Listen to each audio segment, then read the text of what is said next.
तो चलिए बच्चों शुरू करते हैं अपना लेक्चर लेके। प्रभु का नाम बोलो, जय श्री राम। तो कल अपन ने डिस्कस किया था general introduction to atomic structure, और आज अपन डिस्कस करने जा रहे हैं उसका अगला पार्ट। उसके अगले पार्ट में अपन डिस्कस करेंगे cathode rays, anode rays, cathode ray क्या होती है, कैथोड रे ट्यूब क्या होती है, कैथोड रे कहाँ से जनरेट होती है और कहाँ पर जाके स्ट्राइक करती है, इसी के बारे में अपन डिस्कस करेंगे इस लेक्चर के माध्यम से। तो चलिए चलते हैं अपनी स्क्रीन पे। तो ये है अपना टॉपिक आज का, कैथोड रे ट्यूब। इसी को अदर वे में अपन बोल सकते हैं टेलीविजन पिक्चर ट्यूब। तो ये आपके सामने जो सेटअप लगा रखा है ये पूरा कैथोड रे ट्यूब है। ये कैथोड रे की ट्यूब है, ग्लास ट्यूब है, जिसके अंदर एक जो प्लेट है उसको तो अपन ने कैथोड नाम दे दिया और दूसरी जो प्लेट है उसको अपन ने एनोड नाम दे दिया। जो कैथोड होता है वो नेगेटिव टर्मिनल होता है और जो एनोड होता है उसको पॉजिटिव टर्मिनल बोलते हैं। ठीक है, तो चलिए इसमें सबसे जो इम्पोर्टेंट चीज जो ध्यान रखनी है अपन को वो यही है कि इसमें तो वोल्टेज है वो सबसे ज्यादा हाई होना चाहिए, और जो इसका प्रेशर है, प्रेशर वो बहुत ज्यादा कम होना चाहिए। Low pressure and high voltage required for the cathode ray tubes. ये बहुत ज्यादा important point to be noted, ये बहुत ज्यादा इंपॉर्टेंट है, वेरी वेरी इंपॉर्टेंट। क्या हो गया इसमें, सबसे पहले प्रेशर तो लो चाहिए और वोल्टेज हाई चाहिए। ठीक है बच्चों, यहां तक आपको समझ में आ गया। आगे डिस्कस करते हैं अपन। जो ये कैथोड रे ट्यूब है, इसके पीछे की जो स्क्रीन है कैथोड के पीछे की, उसको अपन बोलते हैं फ्लोरोसेंट मटेरियल या फ्लोरोसेंट स्क्रीन। फ्लोरोसेंट मटेरियल या फ्लोरोसेंट स्क्रीन क्या होती है, जो आपको एक बार डिस्कस करते हैं इसके बारे में। फ्लोरोसेंट मटेरियल्स वो होते हैं जिसके ऊपर अगर कोई भी चीज जाके स्ट्राइक करेगी तो वो चमकेगा। आपने एक चीज सुन रखी होगी, हर चमकने वाली चीज सोना नहीं होती, वो यहाँ पे अप्लाई होता है। ये फ्लोरोसेंट मटेरियल्स जो होते हैं ना वो चमकते हैं लेकिन ये सोना नहीं होते। तो चलिए अपन इसके बारे में आगे डिस्क्राइब करते हैं। जैसे मान लो कि यहाँ से इलेक्ट्रॉन निकले, इलेक्ट्रॉन निकल के यहाँ से, मतलब ये कैथोड है, कैथोड में से यहाँ से समझ लो कोई पार्टिकल आ रहा है, पार्टिकल आके मेटल पे स्ट्राइक करेगा, स्ट्राइक करेगा और यहाँ से क्या अपनी पूरी एनर्जी निकाल, मतलब ट्रांसफर करके उसको उससे पूरे इलेक्ट्रॉन निकाल लेगा। तो कैथोड से जो इलेक्ट्रॉन निकलेंगे, कैथोड से जो इलेक्ट्रॉन निकलेंगे वो इलेक्ट्रॉन निकल के यहाँ से जाएंगे एनोड की तरफ। सामने एनोड है, एनोड के पीछे एक फ्लोरोसेंट मटेरियल की स्क्रीन लग रखी है। उस स्क्रीन के ऊपर अपन को उसका बिहेवियर पता चलेगा कि ये कौन सी इलेक्ट्रॉन से या फिर प्रोटॉन से, इसके माध्यम से अपन को पता चलेगा। तो चलिए अपन पता करते हैं ये क्या इलेक्ट्रॉन जो निकला यहाँ से वो इलेक्ट्रॉन है या प्रोटॉन है। मान लो ये कैथोड है, कैथोड पे कुछ पार्टिकल्स स्ट्राइक हुए, पार्टिकल्स स्ट्राइक होने से वहां के इलेक्ट्रॉन एक्साइट होंगे, एक्साइट होने की वजह से जो मेटल है, मेटल की सरफेस से इलेक्ट्रॉन बाहर निकलेंगे। मान लो ये दो इलेक्ट्रॉन निकल गए, यहाँ से निकल के ये इलेक्ट्रॉन ट्रेवल करते करते करते करते एनोड की तरफ जाएंगे। एनोड है, एनोड के पीछे की तरफ अपन ने फ्लोरोसेंट मटेरियल लगा रखा है, फ्लोरोसेंट स्क्रीन बोल दो। स्क्रीन के ऊपर जैसे ये स्क्रीन है, ये पूरी स्क्रीन के जस्ट पहले यहाँ पे स्क्रीन आ गई, इससे जस्ट पहले यहाँ पे अपन इलेक्ट्रिक फील्ड या मैग्नेटिक फील्ड लगा दिया। उसकी वजह से अपन को उसका बिहेवियर पता चल जाएगा, जो निकल के आया है वो एलिमेंट क्या है, इलेक्ट्रॉन है या प्रोटॉन है। जैसे मान लो ये अपन ने इलेक्ट्रिक फील्ड मैग्नेटिक फील्ड लगा दिया, इलेक्ट्रिक फील्ड लगाया, उसका पॉजिटिव टर्मिनल ऊपर है और नेगेटिव टर्मिनल नीचे है। तो चलिए फिर यहाँ से मान लो कि इलेक्ट्रॉन आया, इलेक्ट्रॉन आने के बाद जो इलेक्ट्रॉन, आपको ही पता है एक चीज आपने पढ़ी होगी 10th में, like charges repel each other और unlike charges attract each other. ये तो आपने पढ़ी रखा है 10th में, ये यहाँ पे अप्लाई होता है। मान लो कि इलेक्ट्रॉन आया, इलेक्ट्रॉन का नेगेटिव चार्ज होता है इलेक्ट्रॉन के ऊपर, और जो अपन ने पॉजिटिव टर्मिनल है, पॉजिटिव टर्मिनल इलेक्ट्रिक फील्ड का अपन ने ऊपर की तरफ लगा रखा है। तो जो इलेक्ट्रॉन है वो पॉजिटिव टर्मिनल की तरफ अट्रैक्ट होगा। तो ये क्या होगा, जो फ्लोरोसेंट स्क्रीन है ना पीछे की तरफ जो फ्लोरोसेंट स्क्रीन है, स्क्रीन पे अपन को इसका बिहेवियर है ना जो पॉजिटिव टर्मिनल की तरफ देखने को मिलेगा। इससे अपन को क्या पता चलता है, जो कैथोड रे से निकल के जो रेज है ना उसका मेन कंपोनेंट क्या है, इलेक्ट्रॉन्स। ये कैसे पता चला, क्योंकि जो अपन ने इलेक्ट्रिक फील्ड या मैग्नेटिक फील्ड लगा रखा था उसके वजह से अपन को ये पता चला पॉजिटिव टर्मिनल की तरफ वो इलेक्ट्रॉन शिफ्ट हो रहे थे। पॉजिटिव टर्मिनल के तरफ इलेक्ट्रॉन शिफ्ट होने का मेन कारण ये है कि दोनों जो अनलाइक चार्जेस होते हैं वो रिपेल नहीं अट्रैक्ट करते हैं, जो लाइक चार्जेस होते हैं वो रिपेल करते हैं। इससे अपन को ये पता चल गया जो कैथोड रेज से निकलने वाली जो एलिमेंट्स होते हैं वो इलेक्ट्रॉन्स होते हैं। यहाँ तक ये पूरा पता चल गया आपको, ठीक है। अब क्या है, मान लो यहाँ से ये इलेक्ट्रॉन गए यहाँ पे जाने के बाद यहाँ पे एनोड पे स्ट्राइक हुए, एनोड पे स्ट्राइक हुआ तो वहां से कुछ रेस, मतलब मान लो कि यहाँ पे रेज है वो जनरेट हुई। वो रेज अपन को भी पता नहीं क्या है क्या नहीं है, मान लो XYZ कुछ भी है रेज, तो वहां से अपन को भी पता नहीं है, तो अपन को उसको पता करना है ये रेज कौन सी है, इलेक्ट्रॉन्स की है या फिर प्रोटॉन्स की है क्या है। तो मान लो कि यहाँ से अभी अपन को पता ही नहीं ये H+ है, H+ स्ट्राइक मतलब वहां से निकला है। ये सामने एनोड है, मतलब एनोड बना रखा है, एनोड के ऊपर पार्टिकल जाके स्ट्राइक करेगा, स्ट्राइक करने के बाद अपन को पता नहीं है जो निकलने वाली रेज है ये क्या है, तो अपन का इसको इसका बिहेवियर पता करने के लिए इस साइड भी एक फ्लोरोसेंट मटेरियल लगा रखा है, मतलब फ्लोरोसेंट स्क्रीन लगा रखी, जिसके माध्यम से अपन ये पता करेंगे कि ये जो आने वाली रेज है एनोड की तरफ से आने वाली रेज है वो पॉजिटिव चार्ज की है या नेगेटिव चार्ज की है। तो चलिए अपन पता करते हैं।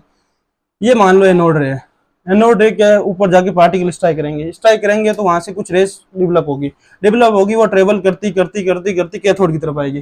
कैथोड तक आगे कोई टेंशन नहीं है, लेकिन जो कैथोड होता है ना उसके अंदर छोटे छोटे पोर्स होते हैं, छिद्र पोर्स का मतलब खाडे, खाडा अपन जनरल वे में बोलते तो खाडा है, खाडे मतलब जैसे ये पूरी स्क्रीन है, स्क्रीन के अंदर छोटे छोटे पोर्स कर दिए, जैसे मान लो ये पूरी स्क्रीन है, स्क्रीन के अंदर ये बीच में छोटे छोटे पोर्स कर दिए, ठीक है पोर्स कर दिए, ये पूरी मान लो कैथोड है ये पूरा, इसके अंदर छोटे छोटे पोर्स कर दिए। पोर्स करने से क्या होगा, जो ये यहाँ से आने वाली रेस है ना, ये रेस इस पोर्स के अंदर से निकल के पीछे की तरफ चली जाएगी, इसका अपन को मेन फायदा क्या होगा, अपन को मेन फायदा ये होगा कि पीछे जो स्क्रीन लगा रहे उस स्क्रीन के ऊपर अपन को बिहेवियर पता चल जाएगी, जो आने वाली रेस है वो क्या है, पॉजिटिव है या नेगेटिव। यहाँ पे मान लो कि ये जो कैथोड के अंदर ये छोटे छोटे पोर्स हो गए, पोर्स से ये यहाँ से आने वाली रेस यहाँ से इसके अंदर से निकल जाएगी। निकलने के बाद क्या होगा, ये जो आने वाली रेस थी ना एनोड से आने वाली रेस, अपन को यहाँ तक तो कुछ पता नहीं था पॉजिटिव है या नेगेटिव, लेकिन जैसे ये पीछे जो फ्लोरोसेंट मटेरियल लगा रखा है ना, फ्लोरोसेंट स्क्रीन, इसके ऊपर जैसे ये यहाँ से निकल के नीचे की तरफ स्ट्राइक हो गई, यहाँ पे कुछ चमकता हुआ दिखा, और बाकी पूरी स्क्रीन है जो ब्लैक दिख रही थी, लेकिन यहाँ पे अपन को कुछ चमकीला दिख रहा था, चमकीला पदार्थ, जो मैंने अभी बताया था ना, हर चमकने वाली चीज सोना नहीं होती, ये यहाँ पे जाके चमक रहा था, ये सोना नहीं है लेकिन चमक नीचे रहा था। किस कारण चमक रहा था, जो क्योंकि जो आने वाली एनोड से जो रेज आ रही थी ना वो सारी पॉजिटिव रेज थी। पॉजिटिव रेज को अपन कैसे पता चला कि ये पॉजिटिव है, तो पॉजिटिव का पता लगाने के लिए अपन ने इस तरफ जैसे लगाया था अपन ने एनोड वो इलेक्ट्रिक फील्ड और मैग्नेटिक फील्ड, उसी तरह अपन इस साइड भी फ्लोरोसेंट स्क्रीन की जस्ट पहले अपन ने एक मैग्नेटिक फील्ड और इलेक्ट्रिक फील्ड लगा दिया। इससे अपन को ये पता चला जो नेगेटिव टर्मिनल है उसकी तरफ जो एनोड रेज जाके स्ट्राइक हुई, इससे अपन को ये पता चलता है कि opposite charges attract each other. इस वजह से जो पॉजिटिव चार्ज की जो रेस थी वो आके नीचे की तरफ स्ट्राइक करती है, तो अपन को ये पता चल जाता है यहाँ से कि जो एनोड रेस यहाँ से आई थी वो पॉजिटिव नेचर शो कर रही थी। पॉजिटिव नेचर शो करने का मतलब ये हो कि वो प्रोटॉन्स की है, ठीक है। और जो यहाँ से कैथोड रे से जो निकलने वाले पार्टिकल्स थे वो अपन को ये कैसे पता चला कि इलेक्ट्रॉन है, क्योंकि जो पीछे क्या जो स्क्रीन थी वो पॉजिटिव टर्मिनल की तरफ चमक रही थी। इससे अपन को ये पता चलता है जो कैथोड से निकलने वाले पार्टिकल्स वो तो थे इलेक्ट्रॉन्स, और जो एनोड से निकलने वाले पार्टिकल्स थे वो थे प्रोटॉन्स। ये अपन को पता चल गया इस ट्यूब के माध्यम से। अपन को मेन चीज यही पता चलनी है, जो ये पूरा सेटअप है, सेटअप के अंदर जो ये कैथोड है ना, कैथोड रेस की मेन प्रॉपर्टीज क्या होती है, properties does not depend on, cathode ray होती है ना उसकी प्रॉपर्टीज किस पे डिपेंड नहीं करती, वो अपन यहाँ पे डिस्कस करेंगे। जो कैथोड रेस होते हैं, कैथोड रेस के अंदर जो प्रॉपर्टीज वो किसके ऊपर डिपेंड नहीं करती। पहला है material of the element, material of the electrode. जैसे मान लो यहाँ पे ये इलेक्ट्रोड है, इलेक्ट्रोड कौन सा, कैथोड इलेक्ट्रोड हो गया।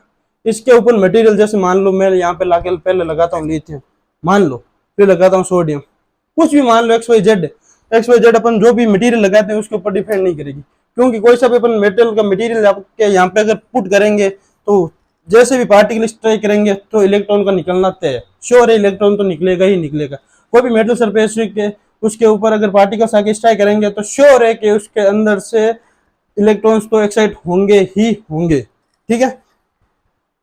तो पहला अपन को ये पता चल गया कि मटेरियल ऑफ द इलेक्ट्रोड पे ये डिपेंड नहीं करती। दूसरा, ये ट्यूब है ना, ट्यूब के अंदर अपन कोई सी भी गैस भर दो, चाहे हाइड्रोजन गैस भर दो, हीलियम गैस भर दो, कोई सी भी XYZ ऑक्सीजन, XYZ नाइट्रोजन, कुछ भी भर दो, ये उसके ऊपर डिपेंड ही नहीं करता।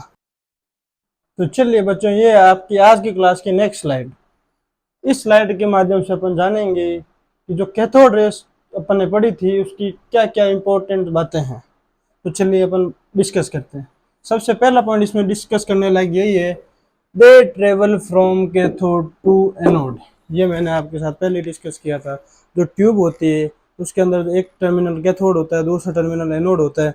जो कैथोड रेज होती है वो कैथोड से तो निकलेगी और एनोड की तरफ जाएगी। पहला पॉइंट अपन को समझ में आ गया। दूसरा, these rays themselves are not visible, मतलब वो खुद दिखाई नहीं देती, but their behaviour can be observed with certain kind of material called fluorescent material। Fluorescent materials क्या होते हैं? ZNS। ZNS बोला जिंक सल्फेट। ये कहने का मतलब ये है कि जो कैथोड रेज होती है उनका बिहेवियर अपन को ऐसे सीधा तो पता चलता नहीं है, लेकिन जो पीछे अपन स्क्रीन लगाई थी फ्लोरोसेंट मटेरियल की, उसके ऊपर जैसे ही जाके इलेक्ट्रॉन स्ट्राइक होंगे तो उसके स्ट्राइक होने के बाद में अपन को पता चलेगा कि ये इलेक्ट्रॉन से या फिर प्रोटॉन से। तो उसके बारे में ये सेकेंड पॉइंट है। अब थर्ड पॉइंट के बारे में अपन बात करते हैं। दे ट्रेवल इन स्ट्रेट लाइन। ये कैथोड है, ये एनोड है। कैथोड रेस कैथोड से निकलेगी, एनोड तक तो वो सीधी सीधी जाएगी एकदम, ट्रेवल इन स्ट्रेट लाइन। जो ऑब्जर्वेशन अपन करते हैं वो कैथोड और एनोड के बीच में ही करते हैं। पीछे की तरफ जो फ्लोरोसेंट मटेरियल की स्क्रीन लगा रखी है उसके ऊपर जो बिहेवियर आता है वो ये पता करने के लिए होता है प्रोटॉन, जो निकलने वाली रेज है वो प्रोटॉन की है या फिर इलेक्ट्रॉन की है। तो ये दे ट्रेवल्स इन स्ट्रेट लाइन, बस ये पता रखना है अपन को। नेक्स्ट पॉइंट अपन डिस्कस कर रहे हैं वो ये है, but in the presence of electric and magnetic field these raise deflect. इसका कहने का मतलब ये है, जो पीछे अपन ने कैथोड रे या एनोड के पीछे जो अपन स्क्रीन लगाई थी, स्क्रीन के जस्ट पहले अपन ने इलेक्ट्रिक या मैग्नेटिक फील्ड लगाया था, उसकी वजह से डिफ्लेक्ट हो रही थी रेज। उस रेज का डिफ्लेक्शन होना ही अपन को ये पता पड़ता है कि ये इलेक्ट्रॉन है या फिर प्रोटॉन है। चलो ठीक है, अगला पॉइंट डिस्कस करते हैं। दे रोटेट लिटिल पेडेस्टल व्हील। ये क्या अभी डिस्कस करेंगे इसके बारे में। Present in their path that is they have both mass and velocity. अब ये लिटिल पेडेस्टल व्हील क्या होता है? एक छोटा सा, मान लो जैसे अपन खिलौने वाली गाड़ी आते हैं ना, उसका एक पहिया निकाल लो या वो निकाल लो, या फिर कोई व्हील निकालो जो पहले की तरह आते थे ना। मतलब जैसे आपको क्या बताऊं मैं, अपने स्वास्थ्य का चिन्ह तो देखा ही होगा। स्वास्थ्य का चिन्ह यूं करके यूं होता है, स्वास्थ्य का चिन्ह अपन को पता है ये से होता है। ये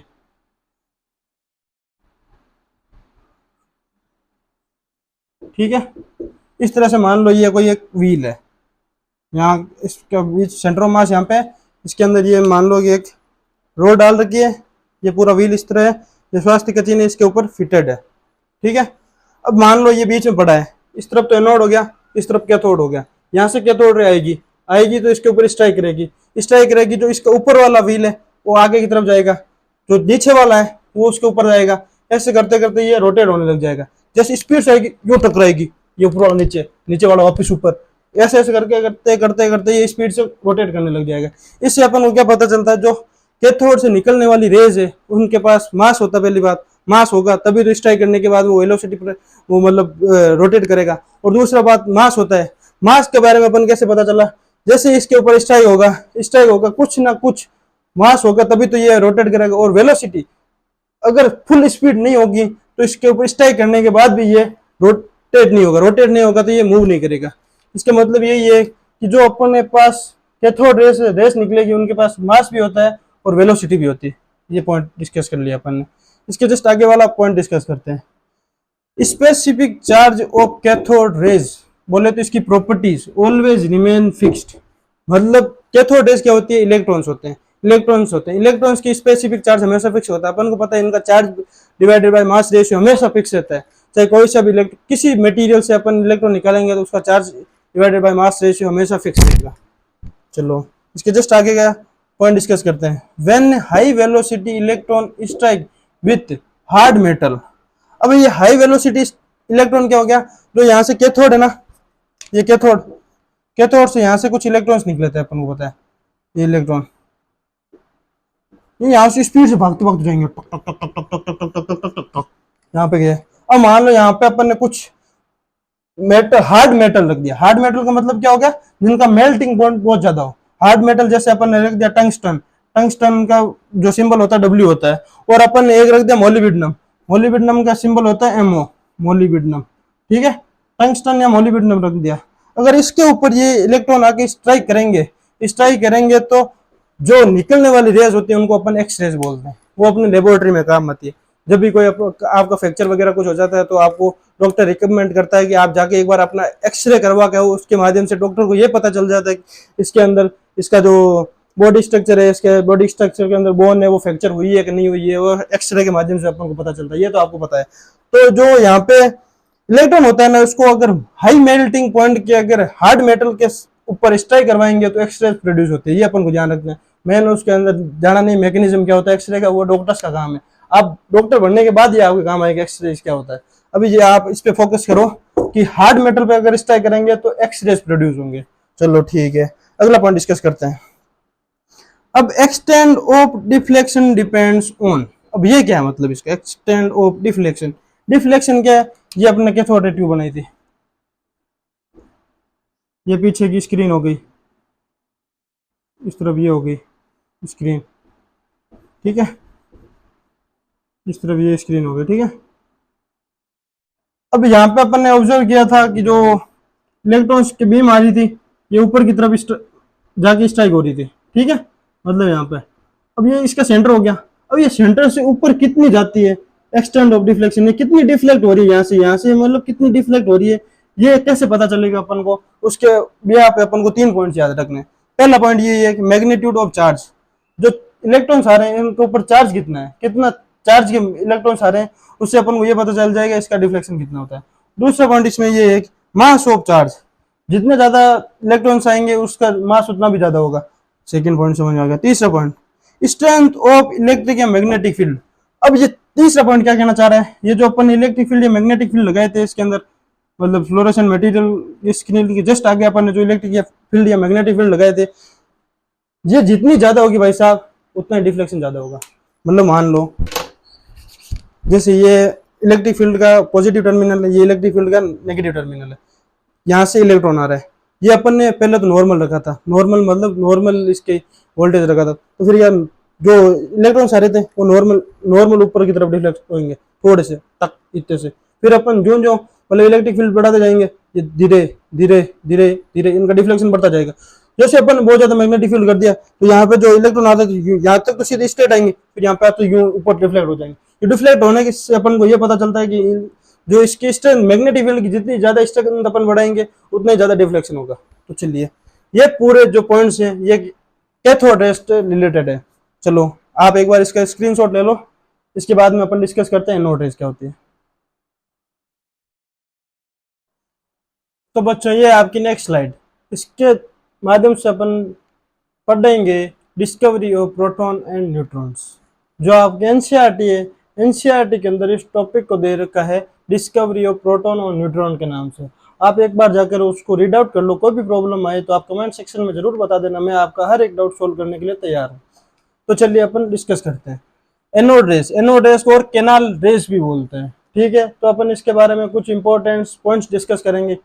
एनोड रेस क्या होती है वो तो अपन उस कैथोड रे के ट्यूब के साथ में अपन ने डिस्कस कर लिया था। इसके बाद में अपन कैथोड रेस की जो कुछ टर्म्स है, टर्मिनोलॉजी है, वो अपन यहाँ पे डिस्कस करेंगे। They are generated by ionisation of gas.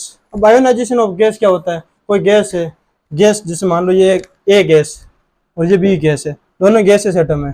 अब इसको आयोनाइज करने का मतलब ये होता है कि इसके अंदर से इलेक्ट्रॉन निकालना। जैसे ये गैस मॉलिक्यूल है, इसके अंदर कुछ भी स्ट्राइक करवा के इसके अंदर से इलेक्ट्रॉन निकाल दिया। इलेक्ट्रॉन निकालने के बाद जो बचा हुआ स्पीसीज होता है ना, उसको बोलते हैं अपन गैसियस आयन, ठीक है। गैसियस आयन हो गया क्योंकि इसके अंदर से एक इलेक्ट्रॉन निकल गया। चलो एक ए गैस एटम है, उसका गैसियस आयन हो गया ए पॉजिटिव क्योंकि इसकी वैलेंसी +1 है। और जो बी गैस है उसका गैसियस आयन हो गया B+2, उसकी वैलेंसी होगी +2 होगी। तो इसका अपन फॉर्मूला बनाएंगे, वो फॉर्मूला बनाना अपन बाद में सीखेंगे, उसके बारे में अपन बाद डिस्कस कर लेंगे। लेकिन जो अपन को यहाँ से देखने को मिल रहा है, जो ए गैस है वो अलग है और बी गैस है वो भी अलग है। आयनाइजेशन होने के बाद में जो बन रही है स्पीसीज वो भी दोनों अलग अलग है। इसका मतलब जो इनका charge divided by mass ratio मतलब बोले तो स्पेसिफिक चार्ज दोनों के लिए वो भी अलग अलग आएगा। इतना समझ में आ गया आपको। तो अपन किसी भी गैसियस एटम को अगर उसको आयनाइज करेंगे तो उसका charge divided by mass ratio बोले तो स्पेसिफिक चार्ज हमेशा एनोड रेस के लिए डिफरेंट आएगा। इसीलिए जो एनोड रेस होती है वो नेचर ऑफ गैस पे डिपेंड करती है। Discovery of anode rays was done on the basis of cathode ray experiment. By using perforated cathode rays. ये मैंने आपको पहले ही बता दिया था। प्रीफोरेट का मतलब होता है जिसमें पोर्स होते हैं छोटे छोटे, जैसे ये कैथोड है, कैथोड के अंदर छोटे छोटे पोर्स कर दिए थे, पोर्स कर दिए थे। इसके अंदर से जो आने वाली एनोड रेस थी सीधी इसके अंदर से गुजर गई, गुजरने के बाद आगे इलेक्ट्रिक फील्ड और मैग्नेटिक फील्ड लगा हुआ था, उसके कारण ये डिफ्लेक्ट होके नीचे की तरफ डिफ्लेक्ट हो गई थी। उससे अपन को ये पता चल गया था ये जो आने वाली रेस है ये प्रोटॉन की है, ना कि इलेक्ट्रॉन की। ठीक है, क्योंकि जो अनलाइक चार्जेस होते हैं वो अट्रैक्ट ईच अदर है। ठीक है, ये अपन ने 10th में पढ़ लिया था, unlike charges attract each other और like charges repel each other. चलो यहाँ से अपन को ये पता चल गया। फिर जो मान लो कि एक हाइड्रोजन एटम है, हाइड्रोजन एटम के ऊपर, हाइड्रोजन एटम को अगर अपन आयनाइज करवाएंगे तो आयनाइज करवाएंगे तो एक तो इसका इलेक्ट्रॉन निकलेगा, जो बचेगा उसी बची हुई स्पीशीज को अपन एनोड रेस बोलेंगे। एनोड रे बोल दो या फिर प्रोटॉन बोल दो। हर एक गैस एटम का प्रोटॉन मास रेशियो अलग होता है, इसी वजह से इसका स्पेसिफिक जो चार्ज होगा वो अलग अलग आएगा। उस कैथोड रे की तरह जो इलेक्ट्रॉन होते हैं उन इलेक्ट्रॉन की स्पेसिफिक चार्ज की तरह हमेशा सेम नहीं आएगी, इसमें हमेशा डिफरेंट डिफरेंट आएगा, इसीलिए ये depends on nature of gas. ठीक है, एनोड रेस होती है वो depends on nature of gas, ये आपको याद रखना है। Characteristics of anode race, anode rays की क्या क्या महत्वपूर्ण बातें हैं जो अपन को याद रखनी है। सबसे पहली महत्वपूर्ण बात यह है कि they travel in a straight line. अपन को पता है जो कैथोड रेस होती है वो भी एनोड और कैथोड के बीच में स्ट्रेट लाइन में ट्रेवल करती है, और जो एनोड रेस होती है वो भी स्ट्रेट लाइन में ट्रेवल करती है। जब अब सेकेंड पॉइंट पढ़ते हैं अपन, they act as positively charge particle in the presence of electric and magnetic field. अब ये क्या कहना चाह रहा है, जैसे मान लो पॉजिटिवली चार्ज अपन को पता है, अपन ने जो मैग्नेटिक फील्ड लगाया था, मैग्नेटिक फील्ड लगाया था, ये फ्लोरोसेंट मटेरियल आ गया, फ्लोरोसेंट स्क्रीन आ गया, इसके ऊपर ये पॉजिटिव चार्ज है और ये इधर नेगेटिव चार्ज है। यहाँ से मान लो ये कैथोड है, यहाँ से एनोड रेज आ रही थी, बहुत सारी एनोड रेज आ रही थी मान लो। अब ये डिफ्लेक्ट होने के बाद नीचे की तरफ जा रही थी, नीचे की तरफ जाने का सिग्निफिकेंस अपन को यही पता चल रहा था कि ये जो आने वाली रेज है वो पॉजिटिवली चार्ज थी, क्योंकि ये नेगेटिव से अट्रैक्ट हो रही थी। ये सेकंड पॉइंट ये डिस्क्राइब कर रहा है। अब थर्ड पॉइंट अपन डिस्कस करते हैं। थर्ड पॉइंट ये स्पेसिफिक चार्ज बोल रहे तो charge divided by mass ratio of anode race is variable and it depends on nature of gas. ये जस्ट थोड़ी देर पहले मैंने अभी डिस्कस किया था, आप एक बार इसका स्क्रीनशॉट ले लो। इससे के जस्ट अगली स्लाइड में मैं आपसे डिस्कस करूंगा डिस्कवरी ऑफ न्यूट्रॉन। इसके बाद अपनी क्लास अपन यहाँ पे समाप्त करेंगे, अगला टॉपिक अगले लेक्चर में बढ़ेंगे अपन। तो एक बार आप इसका स्क्रीनशॉट ले लो। तो ये है आपकी नेक्स्ट स्लाइड। इस स्लाइड के माध्यम से अपन डिस्कस करेंगे डिस्कवरी ऑफ न्यूट्रॉन। अब यह न्यूट्रॉन की सबसे पहले अपन डेफिनेशन पढ़ लेते हैं। A thin sheet of beryllium bombarded with a high velocity alpha particle and notice the emission of neutral particle called as neutron। अब ये समझते हैं, जैसे ये मान लो बेरिलियम की शीट है, इसके ऊपर यहाँ से अल्फा पार्टिकल आके स्ट्राइक कर रहे हैं, जैसे स्ट्राइक करेंगे यहाँ पे स्ट्राइक करेंगे तो यहाँ से कुछ एलिमेंट निकलेगा। जैसे ये बेरिलियम की शीट तो पहले थी, इसके ऊपर एक अल्फा पार्टिकल आके स्ट्राइक कर लिया, ये दोनों कंबाइन होकर कार्बन का मॉलिक्यूल निकल जाएंगे, इसके साथ एक न्यूट्रल एलिमेंट निकलेगा, इसको अपन ने न्यूट्रॉन नाम दे दिया। ठीक है साहब, इसके बाद में अपन इंपॉर्टेंट पॉइंट डिस्कस कर रहे हैं, some other nuclear properties, order of penetration power. ये पेनिट्रेशन पावर क्या होता है, इसके ऊपर आपको फोकस करना है। पेनिट्रेशन का मतलब होता है कितना अंदर धस सकता है, धस का मतलब कितना अंदर ये इसके अंदर जा सकता है। जैसे मेरी अंगुली इसके अंदर बिल्कुल भी नहीं धस रही है, इसका मतलब इस मेरी अंगुली का पेनिट्रेशन पावर बोर्ड के ऊपर बहुत ही कम है। जैसे कोई बेड है, बेड के ऊपर अपन गद्दा लगाते हैं, तो गद्दा होता है ना वो भाई साहब सॉफ्ट होता है। सॉफ्ट का मतलब उसके ऊपर जैसे अपन अपनी अंगुली दबाएंगे तो ये काफी हद तक अंदर चली जाएगी, इसका मतलब गद्दे का penetration power as compare to board ज्यादा है। तो आपको ये ध्यान रखना, पेनिट्रेशन का मतलब होता है इसकी धसने की कैपेबिलिटी, कितना अंदर उसके अंदर धस सकता है। तो सबसे ज्यादा इसकी पेनिट्रेशन पावर होती है वो होती है गामा रेज की। अब आपको सिंबल का बहुत ज्यादा ध्यान रखना होता है। जब ये सिंबल एस से बोले तो लेटा हुआ है, लेटा हुआ बोले तो एस है, ठीक है, लेटा हुआ है बोले तो इसका मुंह नीचे की तरफ खुल रहा है तो ये अल्फा बोलते हैं इसको। अगर ये मान लो जाग गया और इसका मुंह खुल गया ऊपर की तरफ तो इसको गामा रेस बोलते हैं। ठीक है, ये सिंबल का बहुत ज्यादा इंपॉर्टेंस है भाई साहब, सिंबल ध्यान होने चाहिए। फाई को क्या बोलते हैं, साई को क्या बोलते हैं, सब अपन को पता होना चाहिए। अब ये अब गामा रेस है। अब गामा रेस क्या होती है, गामा रेस किसी भी पार्टिकल्स के मिलकर बनी हुई नहीं होती। तो क्या होता है, ये गामा रेस क्या होती है, फिर ये गामा रेस होती है इलेक्ट्रोमैग्नेटिक वेव्स। इलेक्ट्रोमैग्नेटिक वेव्स के बारे में आप पढ़ोगे 12th क्लास के फिजिक्स के 8th चैप्टर में। तो चलिए, ये जो गामा रेस होती है ना, इनका ना तो कोई चार्ज होता है ना कोई मास होता है। गामा रेस के जस्ट बाद में जो पेनिट्रेशन पावर होता है वो होता है बीटा रेस का। ये बीटा रेस क्या होती है, कंसिस्ट ऑफ बीटा पार्टिकल्स।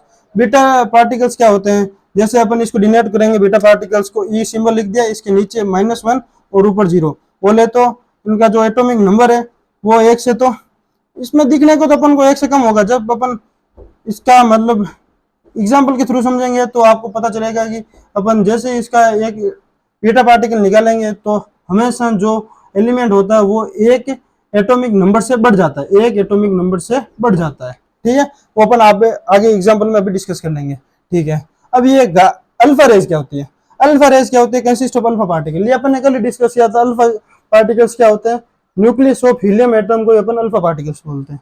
चलो ठीक है, अब जैसे अपन इलेक्ट्रॉन पढ़ रहा था उसी तरह होता है पॉजिट्रॉन। इलेक्ट्रॉन एक तो होता है इलेक्ट्रॉन, दूसरा होता है पॉजिट्रॉन। अब ये पॉजिट्रॉन क्या होता है, positron is anti particle of beta. ये बीटा का एंटी पार्टिकल होता है। एंटी पार्टिकल बोल रहे तो एंटी, अपन उसके अगेंस्ट, अगेंस्ट है, ये इसका अलग है। जैसे ये मान लो इलेक्ट्रॉन का मतलब जैसे बीटा रेस है, बीटा रेस का सिंबल तो ये होगा ई के नीचे -1 और ऊपर पावर 0। तो जो पॉजिट्रॉन होगा, पॉजिट्रॉन का जो सिंबल हो जाएगा ई के नीचे +1 और पावर 0। ये तो है पॉजिट्रॉन और ये है बीटा पार्टिकल बोले तो इलेक्ट्रॉन। ठीक है, आपको ये याद रखना। ठीक है, अब चलो अब इसको एक एग्जांपल के माध्यम से अपन समझ लेते हैं। एग्जांपल जैसे ये एक एक्स एलिमेंट है, इसके कोई भी एलिमेंट हो उसके अगर जो नीचे लिखा हुआ होता है वो तो उसका एटॉमिक नंबर होता है, और जो उसके ऊपर पावर में लिखा हुआ होता है वो हमेशा उसका एटॉमिक मास होता है। ठीक है भाई साहब, जैसे मान लो ये एक्स एलिमेंट है, इसका ये एटॉमिक नंबर हो गया Z और एटॉमिक मास हो गया A। ठीक है, अब इसके अपन ऊपर अल्फा पार्टिकल्स रिमूव करते हैं। जैसे ये कोई एक्स एलिमेंट है, इसमें से अपन अल्फा पार्टिकल्स रिमूव करते हैं। ठीक है, अल्फा पार्टिकल अपन रिमूव कर रहे हैं। चलो ठीक है, अल्फा पार्टिकल रिमूव करेंगे, जो इसका एटॉमिक नंबर होता है ना उसमें से हमेशा हमेशा ध्यान रखना है दो मतलब एटॉमिक नंबर होता है ना उसमें से 2 कम कर देना है। ठीक है, और जो इसका एटॉमिक मास होता है, कोई भी एलिमेंट ले लो, उसका एटॉमिक मास है उसमें से 4 कम कर दो। एटॉमिक मास है उसमें से 4 कम कर दो। ठीक है, हमेशा जब भी आपको बोले कि अल्फा पार्टिकल रिमूव करना है तो एटॉमिक नंबर में से तो 2 माइनस करना है, और जो एटॉमिक मास होता है उसमें से 4 माइनस करना होता है। अब बोल दे कोई एक एक्स एलिमेंट है, उसमें से आपको बीटा पार्टिकल रिमूव करना है। बीटा पार्टिकल का मतलब होता है अपन को पता ही है, बीटा पार्टिकल को अपन डिनोट करते हैं ई -1 और ऊपर 0। अब ये -1 है तो चलो जैसे ये कोई भी पार्टिकल है जैसे जेड है, जेड में से माइनस तो अपन सिंबल उसमें आता है फॉर्मूले में। अब ये खुद है ना बीटा पार्टिकल, इसका खुद का -1 चार्ज है, तो ओवरऑल इसका क्या आ जाएगा Z+1। तो अपन को हमेशा याद रखना कोई भी एलिमेंट है उसके ऊपर अगर उसमें से अपन मान लो कि बीटा पार्टिकल रिमूव कर रहे हैं तो हमेशा जो उसका एटॉमिक नंबर होता है उसमें हमेशा +1 कर देना। अपन इसको एक एग्जांपल के माध्यम से समझ लेते हैं। यहाँ पे वो तो हो गई अल्फा पार्टिकल्स की बात। अब अपन बात करते हैं बीटा रेस। अब बीटा रेस क्या होती है, बीटा रेस में एक तो अपन बीटा रेस की बात कर ली, अपन बात करते हैं पॉजिट्रॉन। जैसे ये कोई एक्स एलिमेंट है, एक्स एलिमेंट नीचे है, इसका एटॉमिक नंबर आ गया और ऊपर इसका एटॉमिक मास आ गया। ठीक है, अब इसमें से अपन को एक रिमूव करना है, क्या, positron. Positron removed, positron REMOVED removed. Positron removed का मतलब ये हो गया एक एक्स एलिमेंट है, ठीक है, उसका जो एटॉमिक मास है उसको तो एज इट इज रखना है, जो एटॉमिक नंबर है ना भाई साहब उसमें से हमेशा अपन को 1 माइनस करना होता है पॉजिट्रॉन के केस में। तो इसको एक लॉन्ग एग्जांपल के माध्यम से अपन ऐसे समझ सकते हैं।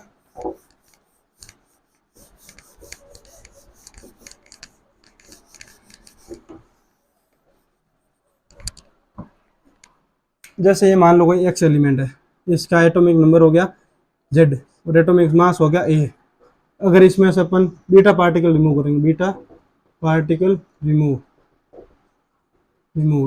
बीटा पार्टिकल रिमूव का मतलब ये हो गया जो एटॉमिक नंबर होता है ना उसमें से अपन को 1 प्लस करना होता है। ठीक है, x हो गया, कुछ भी x तो नहीं आएगा, 1 प्लस हो जाएगा तो x की जगह y आ गया, मान लो y आ गया तो Z+1 हो गया।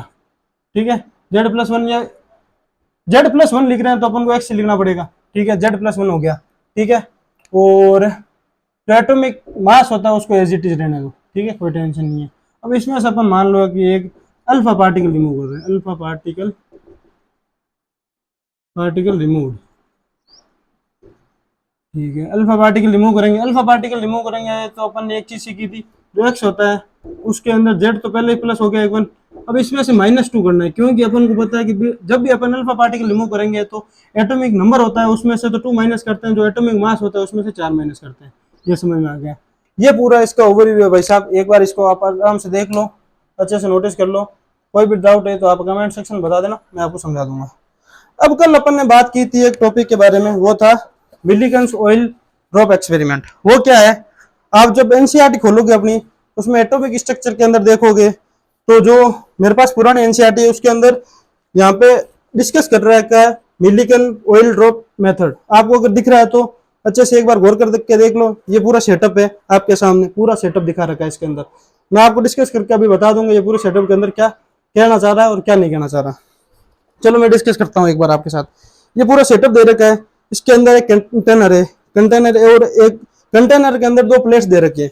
ये जो आपको दिख रही है, एक ऊपर वाली प्लेट है और एक नीचे वाली प्लेट है। जैसे मैंने आपको समझाया था कल, ऊपर वाली प्लेट है भाई साहब, उसके ऊपर एक छोटा सा छेद कर दिया, उस ऊपर वाली प्लेट के ऊपर कुछ ऑयल के ड्रॉपलेट डाल दिए। जैसे ही ऑयल के ड्रॉपलेट डाल दिए तो 1 या 2 ड्रॉपलेट्स होंगे वो छेद के माध्यम से नीचे आएंगे। नीचे भी एक प्लेट है। अब जो प्लेट है इनके बीच में एक गैस डाल रखी है, उस गैस को आयनाइज करने के लिए अपन ने क्या कर दिया, एक्सरे का यूज किया। एक्सरे का यूज करके उसको गैस को आयनाइज कर दिया, ठीक है। तो जो ऊपर वाली जो प्लेट है ना वो तो पॉजिटिव चार्ज है, जो नीचे वाली प्लेट है वो नेगेटिव चार्ज है। इसके अंदर एक एटोमाइजर भी यूज कर रखा है और एक टेलीस्कोप के माध्यम से अपन इसको पूरा ऑब्जर्व करेंगे। अब ये जो ऑयल ड्रॉप है ना, इन दोनों प्लेट्स के बीच में जो ऑयल ड्रॉप है, इसको अपन इसका मास कैलकुलेट करने के लिए, आपको पता है कल मैंने आपसे डिस्कस किया था, जो स्पेसिफिक चार्ज है वो तो जे थॉमसन ने डिस्कवर किया था, और जो इसका चार्ज है जो किसने डिस्कवर किया था, मिलीकन साहब ने किया था। वो इसी एक्सपेरिमेंट के माध्यम से किया था। इसको ये जो बीच में ऑयल ड्रॉप है ना, इसका ऑब्जर्वेशन उन्होंने बहुत अच्छी तरीके से किया और उनको ये पता चल गया कि इस ऑयल ड्रॉप से इसका मास क्या है और मास क्या नहीं है। तो आप एक बार इसको रीड आउट कर लेना। कोई भी अगर डिफिकल्टी लगती है आपको तो कमेंट सेक्शन में बता देना, मैं आपको पूरा डिस्कस कर दूंगा। ठीक है साहब, बहुत बहुत धन्यवाद। आपकी आज की क्लास यहाँ पे समाप्त करते हैं और कल आपके साथ डिस्कस करेंगे रिप्रेजेंटेशन ऑफ एलिमेंट, आइसोटोप्स क्या होते हैं, आइसोबार्स क्या होते हैं, आइसोटोन्स क्या होते हैं, आइसोस्टेट्स क्या होते हैं, सब के बारे में ट्रिक के साथ मैं आपको समझाऊंगा। आपको जिंदगी में चैलेंज है, कोई भी नहीं भुला सकता।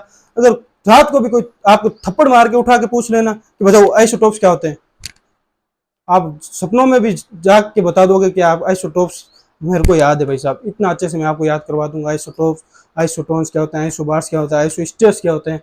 तो कल की जो आपकी क्लास होगी वो बहुत इंटरेस्टिंग होगी। कृपया करके इस प्लेटफॉर्म्स के माध्यम से आप मेरे साथ जुड़े रहिए और आपको अच्छा लगता है तो आगे से आगे इसको फॉरवर्ड करिए, हमारे चैनल को सब्सक्राइब करिए। धन्यवाद, बहुत बहुत धन्यवाद आप सबका मेरी पूरी क्लास देखने के लिए। जय हिंद।